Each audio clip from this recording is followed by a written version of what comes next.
morning, everyone, and welcome to another wonderful morning here at the Betty Kelly Canning Aquatic Center for the 21st Caribbean Islands Swimming Championships here in Nassau, Bahamas. We're so excited to bring to you the third day of competition. I'm Nakia Christie, and I have with me today Sean Neely, who is going to be giving you the play-by-play for all the swimming action this morning.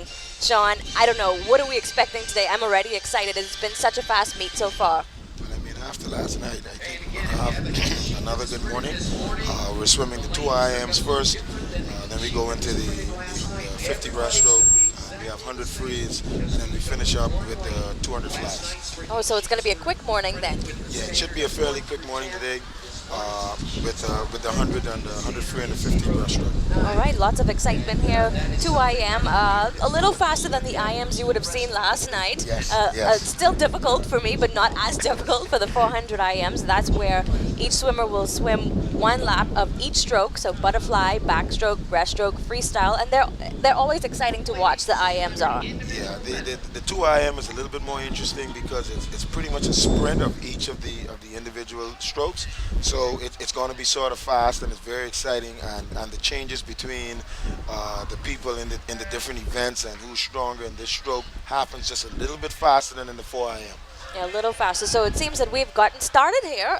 Looks like things are on the way in the pool. Yeah, Yes. the 200 IMs have started. Yes, the 11 and 12 girls are in the water for the 200 IM, and as usual, the swim meet is started right on time. Great, right on time. It's a little windy out here today.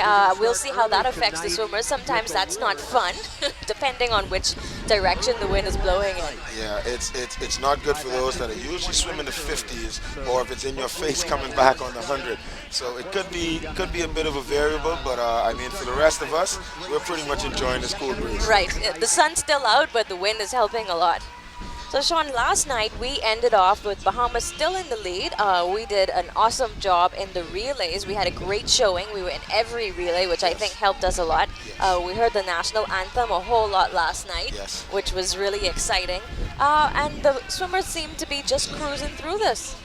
I mean, for the most part, you know, we came off of a difficult meet from nationals, and they've really responded pretty well to the competition, and they've stepped up. They've made finals, and that's really the most you can ask of them.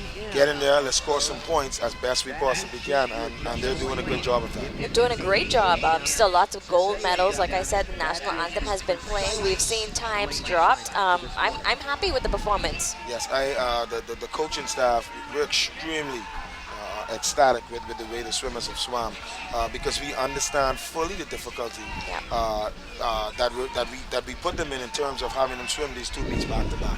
Yeah, and we have one more day of competition left after today, so it's going to get tougher going into that last day, you know. And I'm sure it's tiring. We have a lot of international swimmers who came here. Not only the Bahamian team, they've been here since nationals as well. So this is their second meet that they're coming right after another meet, and so we've still seen some really fast swimming. Yeah, we have a lot of the athletes that are doubling up. We have a lot of the swimmers that are trying to make this Olympic cut. They pretty much have 2 more days. So I'm sure we're going to see a lot of time trials again today, and we're hoping that we can get a few more of those swimmers to make their cuts to go to the Olympics. Now I know it's probably work time, so for those of you who are watching TV and gonna leave the TV set here in a little bit, don't worry, you can catch us. We have all the live action streaming online, so you can get it on your phone, get it at the office, cablebahamas.com/RTV. We'll be right here all morning. Sean, it's pretty exciting, eh? Yeah, that's pretty exciting. I mean, in the technology that we're exposed to now, and giving swimming the opportunity to be able to be caught at any point or anywhere. So, you know, if you're sitting at McDonald's getting some breakfast, turn on some swimming. Swimming is always good to watch, or maybe we're just biased. I don't mind being biased. 200 IMs are wrapping up here, at least the first heat, and they're getting ready for the second group of 11 and 12 girls. Yes, we had one Bahamian in the first heat. That was Mandia Roberts. And from what I see, it seems like as if she swam her best time. She got a She got a sixth place position. So we will see what happens based on the events from the second heat.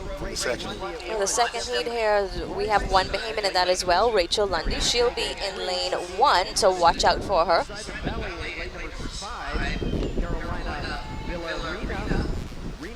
And, you know, as you watch the IMs, they're a little bit different. You're going to see possibly different changes based on what a lot of the swimmers are good at. The flyers will probably take it out a little bit fast. You'll see the backstrokers start to move ahead when it's backstroke, and then you'll see the breaststrokers sort of start to pull up or take over on the breaststroke, and then it's who has what's left to finish off on the freestyle. And again, even what's important are the turns and the changeovers from one stroke to the next. You'll see some of them maybe doing a flip turn. Some of them are not comfortable doing a flip turn from back to breaststroke.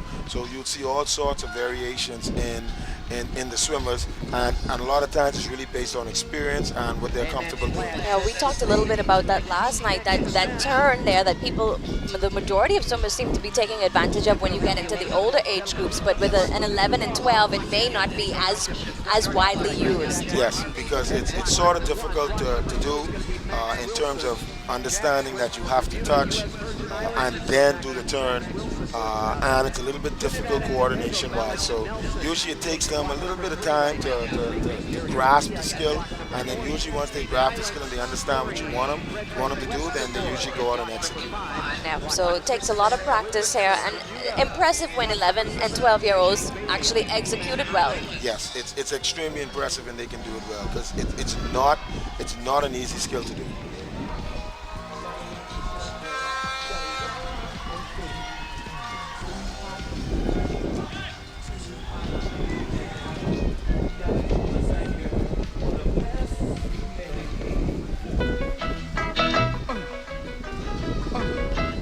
Seems that we have a solid 2 heats in each of these age groups. Across the board, yeah, we're going to have heats pretty much for all the age groups except for the 18 and overs, which will probably go straight to finals. So everyone has to swim this morning to make this final tonight. You got women on your mind. Go out and see what you can find. So far, we've had 2 very fast mornings. We saw some records fall in the mornings, and then they fell again last night during the finals. So I'll be looking for some records here this morning. Very fast pool, very fast meet. What do you think it is, Sean? I think the swimmers are prepared. I know for the 18 and overs, some of the times were fairly slow, and that's usually because a lot of the 18 and overs, the top 18 and overs, they don't come to this meet anymore because there's so many other international meets that they can attend, so they don't really attend the Caribbean meet. It used to be back in the 90s when there weren't so many meets that the 18 and overs really attended this meet. It was an important meet in the Caribbean. But now it's pretty much only important to the 50 and 70s. But because it's an Olympic year, I think that helped to boost the popularity of the meet, and that may be part of the thing that helps this meet survive, because the numbers have started to decrease a little bit in it, but it may survive because if we continue to make it an Olympic qualifier in the Olympic years, then we'll probably see more of the 18 and overs coming and competing at this event. I think that's a good explanation. That explains why we've seen a lot of those 1998, 1987 Yes. records Yes. falling. So, Yes.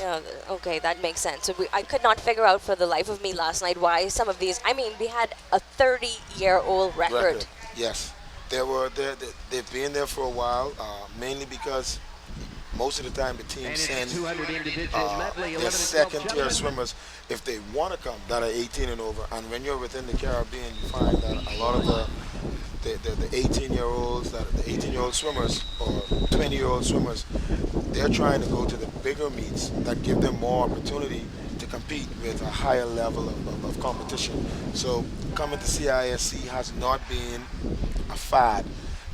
recently. But I think this year, because it's an Olympic qualifier, we were able to get a few more of the top tier athletes to come down and to compete in this meet. Well, that makes it exciting too for the spectators. Yeah, yes it does. Yes it does. And you would hope in the future that we're able to maintain some depth in 18 over within the Caribbean. I know the Bahamas is doing a pretty good job of keeping a lot of the swimmers involved in swimming. Yes. We're getting more kids to go off. They're going to college. So now we're maintaining a higher level of swimming at a later stage in their lives. So if we can keep them swimming till they're 24, 25, 26, that bodes well for swimming in the country. Definitely does, and the Bahamas Swimming Federation has been doing a great job, putting focus on these athletes and helping them. A lot of the coaches as well, you all play an integral role in getting these kids to college. Yes. And then Yes. usually the college coaches are the ones that encourage them as well to go further than that. And I think it's important to note that coaches like you, Sean, and the rest in the country are doing an excellent job of keeping swimmers motivated and also looking forward to the future. Yeah, for me personally, the goal for me is just to ensure that at least the swimmers have an opportunity to get a scholarship, take some of the burden off of the parents, and for them to understand that, listen, it's education, you get discipline, you get a thought process of a little bit more about what life's about in terms of having to wake up in the morning. Sometimes you're not feeling like it, you still got to go to practice. Even if you're ill, you got a little headache, you got to go to practice. You can't tell the man on his job that you ain't going to work because you got a headache. So it instills a lot of small things that later on they can use in life. Definitely, and I can say that now, being full-fledged into the workplace, you can sort of see the difference in those who have an athletic background and those who do not. Yeah, they tend to be a little bit more disciplined. They're a lot more focused, and they have drive and direction because that's what was taught to them through whatever sport they were involved in. And like I like to say, as hard as practices were, work is a joke. And the way that the coaches yell at you and to get you motivated, I said, man. Well, the good thing is now hopefully the boss ain't yelling at anybody. No. But we tend to be yellers a little bit. I know I scream quite a bit. I've been told that they can hear me over by the track stadium sometime. So I'm pretty proud of that.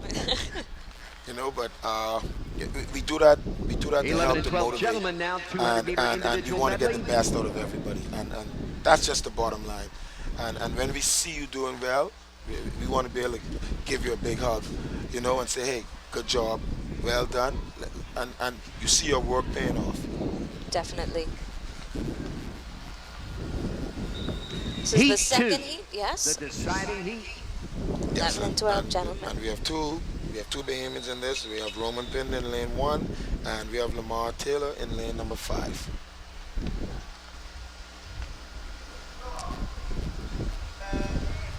And so far for this meet, Lamar's been outstanding in his performance. He's really stepped up.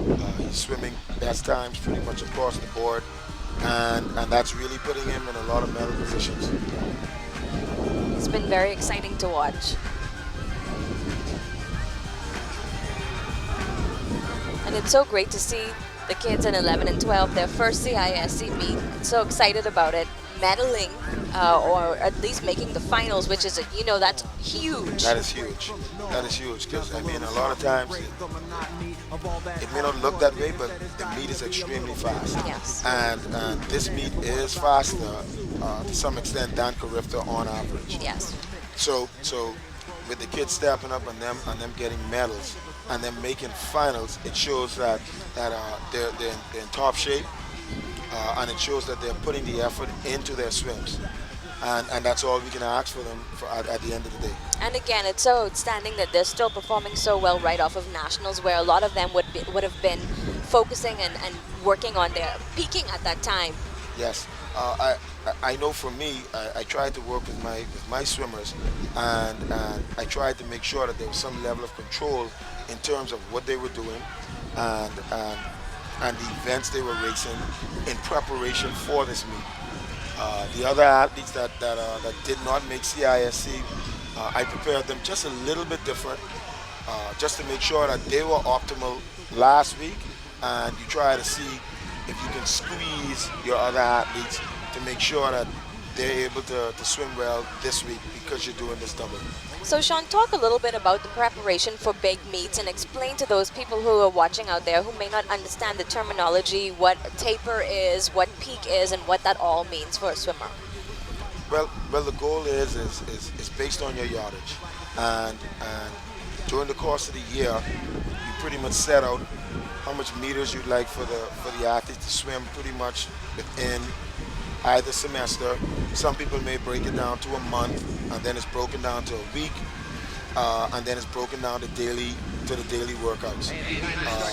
And as we go through the year, you sort of change the workouts based on whatever strategy as a coach you're planning for the season. And then usually as you're going into a major meet, you start to reduce the yardage, which means you're going into the taper phase, which allows you to rest the swimmer up. And during that phase, the emphasis is a little bit more on getting the swimmers to swim as hard as possible and to execute the races the way you want them to race. So at the end of the day, it's all about the fine tuning. That's really what the taper phase is about. You reduce the yardage, you fine tune the races that they're swimming and the events that they're swimming, and you ask them to be as precise as possible in what they're doing and in the effort that they're putting out. And hopefully at the end of the day, that results in a good performance when they reach nationals. Because sometimes we may come down from the kids doing probably 8,000 meters a day, 10,000 meters a day, down to maybe 5,000, 4,000 meters a day, and then that's probably dropped down to about 2,000 meters within like the last week, because you really want the swimmers to be rested. So it's a whole season similar to a teacher's plan. You know, they sit down, they have a plan book of what they want to do for the year. We sit down and we do pretty much the exact same thing. Very technical. It's extremely technical, and a lot of times you have to make adjustments during the course of the year based on the way the swimmers are performing. All right, so we have the girls 13 and 14 in the water now, and we have one swimmer in this. Virginia we have Virginia Stamp. Stamp, and she'll be swimming out of lane number 1. In that previous race, Lamar Taylor in lane 5, he snuck in the 3rd place, so hopefully we'll see him in a pretty good position tonight. And even if not, we've seen a lot of outside smoke this meet. Yes. So even we've seen a lot of great performances out of lane 7, out of lane 3, out of lane 2. So we'll be watching him tonight to see where he is and how he performs. Yeah, he's going in. He went into it with the 3rd seed. So him being seeded 3rd tonight, that's pretty much where he should be going into the race. So there's a great chance that he has the possibility of medaling tonight. Great. We'll be watching him this evening.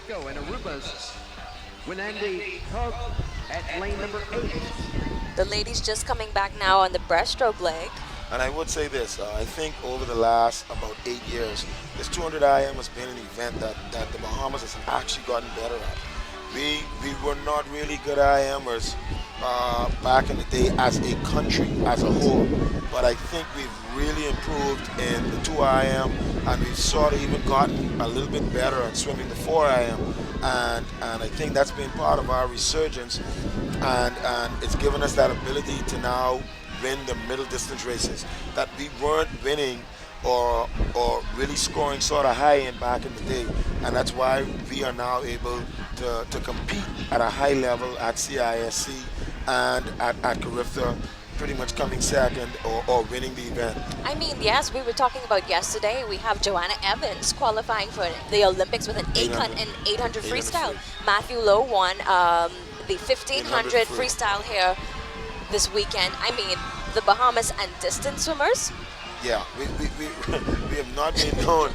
We've not been known really for distance swimmers. I think really the last time we had really great distance swimmers was Andy. Yep. And that would have been from 1976 and 1980. So it's been a very, very, very long time since we've had consistent distance swimmers that have been doing well, and it's great to see Joanna make an 800 freestyle cut for the Olympics with an A cut. Yeah. That's exceptional. It's huge for the Bahamas.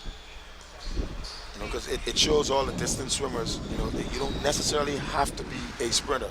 There's another avenue to get there. You may have to put in a lot more work and swim a lot more meters, but there's another way for another type of swimmer to be able to get into the Olympics, Definitely. not just through the sprints.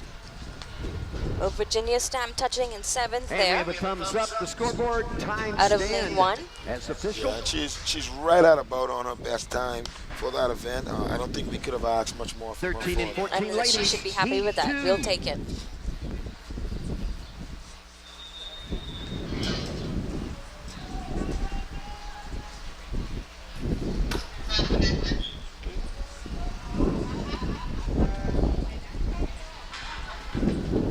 Yes, and in this event, we have Anya McPhail. She's swimming out of lane 1 also.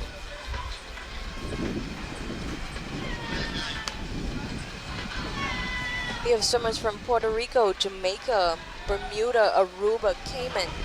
So a pretty diverse heat here. Yeah, this one, I think we don't have one swimmer. Yeah, we have 2 swimmers from Puerto Rico in this event. And they've been swimming really well so far at this meet. So Now, Puerto Rico's usually been a powerhouse. As of last night, the points were, I'll try to get those points for you today to see where the country's standing, but the last that I saw, it was Bahamas, Trinidad and Tobago, and then Puerto Rico. yes. That was before the relays. I'm not sure what the change was after the relays. Puerto Rico looked pretty strong, but there was also a race or 2 where Puerto Rico did not have a relay, so Right. we'll Right. have to check the points and see how that plays out. I think at the end of the night, the Bahamas was ahead by about 100 points at the end of the evening, and that bodes well for us. We pretty much we were about 30, 40 points ahead after the first session, after the first evening. Now we're about 100 points ahead after the second evening, and we just need to continue to build on that. Yes. Mainly because we need to get a sufficient amount of points because we're not really strong in the open water swim, which is included in the swimming total. So we have to perform really well at the swim meet because we don't have too many swimmers in the 10K event. Right. We're well represented in the 5K, but we're going to lose some points in the 10K because some of the other countries are much more better represented than us, and the points are doubled in that event. Okay. So we need to make sure that we put a substantial gap in points between ourselves and Trinidad and Tobago and Puerto Rico because they're well represented in that area. So we need to leave it all here in the pool then. We need to leave it all there in the pool. And by the way, you're all invited to come out Saturday morning at Sunday morning at 8 a.m. At the Long Wharf Beach, right where they're having Jungle Summer Festival. So we got fleet teachers. And getting So ready you at have the some starting place block, to sit, Brett Smith and at you block can come number out 1, Zachary and Moore you at can 2, watch Peter Morley at 3, the 10K Gail swim. Taujijau at And if you 4, have some time on Isaac Tuesday morning, Bastion at 5, you'll be able and to come out Kelsey and watch the Dunwoody 5K at swim. 6. They're doing it right in the harbor. It's a great viewing spot. You can walk up and down the wharf. You can get on the beach, and you're able to view the entire event. Oh, great. So come on out, get a suntan, cheer on Team Bahamas. It should be a lot of fun. It should be a lot of fun, and you'll really get to see some really fast swimming in terms of athletes that are swimming 10K. And for some of you that watch the 10K on the track, you can imagine how long it's going to take someone to swim 10K. But we invite you all to come on out and cheer the team on. So that they know that we have support not just from the swim community but from the Bahamas as a whole. And take our word for it, open water swimming is going to grow in the Bahamas, so be a part of the start of this. Yes, it is going to grow in the Bahamas. We have a lot of the swimmers that are interested in it. I know we train on a regular basis, either on that same area at Long Wharf Beach, or Michael, we go down to Saunders Beach and we get in our training there. So and people are always interested. You guys are coming here, boy, you guys can swim. And we're like, if you want to, you can get involved. So the doors are open. The doors are open. You want to get into a swim club, the BahamasSwimmingFederation.com, and you have a list of clubs there, whether you're in Abaco, whether you're in Grand Bahama or Nassau, you have clubs available on all those islands, so get your kids involved in swimming. And I just want to take this time here to point out something the Prime Minister said during the opening ceremony on Wednesday night. He has pledged, and it's on record, Sean,